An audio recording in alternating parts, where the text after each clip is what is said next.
Mortal Shell was already one of the more unique Souls-like out there, but Mortal Shell 2 isn't simply a bigger version of the first game. Called Symmetry is taking the ideas from the original and expanding almost everything: the world, exploration, combat, shell system, and progression. So if you are wondering what actually makes Mortal Shell 2 different, here are 11 things you need to know before you play. 1. You don't need to play the first game. Let's start with one of the biggest questions. Do I need to play Mortal Shell before Mortal Shell 2? No. Mortal Shell 2 is designed as a standalone sequel, meaning new players can jump straight into the story. However, returning players will find familiar faces and connection to the original. So if you played Mortal Shell, you'll probably appreciate some of the references and returning characters even more, but newcomers aren't being thrown into the deep end without context. The world is much bigger. This is probably the biggest structural difference between the two games. The original Mortal Shell had a relatively compact world built around interconnected areas that took around 10 hours to clear and didn't have a map.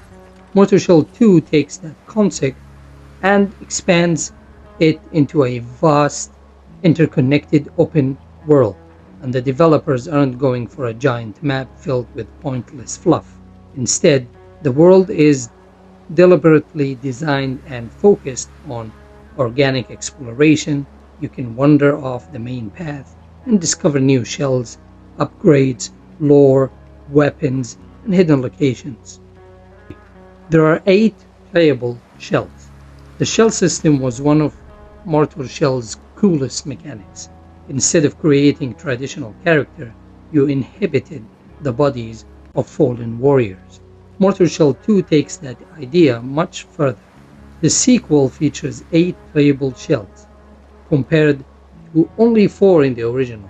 Each shell comes with its own distinct abilities and identity. So instead of just asking, what weapon build am I using, you will also be asking, which shell fits the way I want to play. Stamina is gone. This is one of the biggest gameplay overhauls. The original Mortal Shell used a traditional stamina gauge. Mortal Shell 2 removes stamina entirely. That doesn't mean the game suddenly becomes easy. Instead, combat is designed around positioning, timing, enemy posture, and knowing when to strike. The result is much faster and more aggressive combat system. Combat is faster and more aggressive. The original Mortal Shell was deliberately slow and methodical. Every single swing mattered, and Mortal Shell 2 keeps the high-stakes nature of the original, but pushes the pace much further. The developers describe the combat as agile and expressive. You have far more ways to pressure enemies, break their posture, and perform lethal executions. If you felt the first game was a bit slow compared to other modern Souls-like, the sequel is directly addressing that. There is a massive focus on exploration. Mortal Shell 2 isn't just about rushing to the next boss. The world is packed with hidden paths, forgotten locations, upgrades, and story content. Most impressively, there are more than 60 dungeons scattered throughout the map. You might start heading toward your main objective, notice something strange in the distance, and wind up on a 2-hour detour. And that's exactly what the game wants you to do. Weapons are far more customizable. Mortal Shell 2 gives you a much deeper weapon progression with extensive upgrade options. Rather than finding a weapon and riding it out until you find something strictly better, there is room to customize your equipment around your preferred playstyle.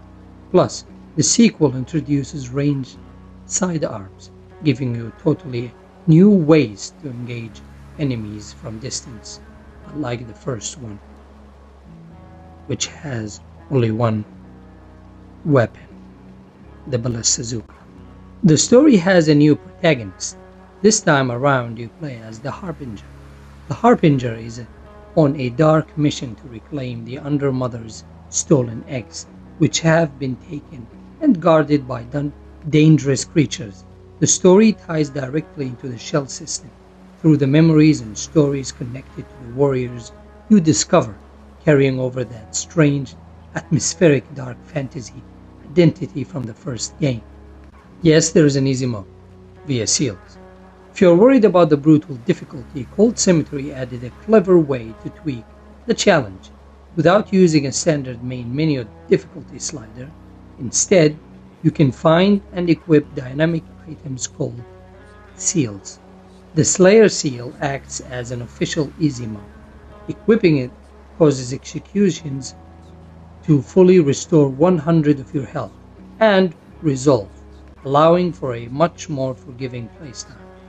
Patara's seal replaces tight parry timings with an easier active shield block mechanism. Note: equipping the Slayer seal will disable trophies and achievements on that save file. But if you just want to experience the story and the world without frustration, it's a great option. Built for high replayability. With 8 distinct shells, flexible weapon upgrades, and over 60 optional dungeons, no 2 playthroughs have to look the same. You can approach boss encounters and regions in a completely different order depending on your loadout, making Mortal Shell 2 feel much less restrictive and far more replayable than the original. It's bigger, faster evolution of the series. To sum it up, Mortal Shell 2 isn't abandoning what made the first game special. It's expanding every single pillar. Mortal Shell had a compact world, 4 shells for weapons, stamina management, and slow, heavy combat. Mortal Shell 2 gives us a massive open world, 8 shells, side arms, no stamina, over 60 dungeons, flexible difficulty options, and much faster combat. If the first game was called Symmetry, testing the waters, Mortal Shell 2 is them firing on all cylinders.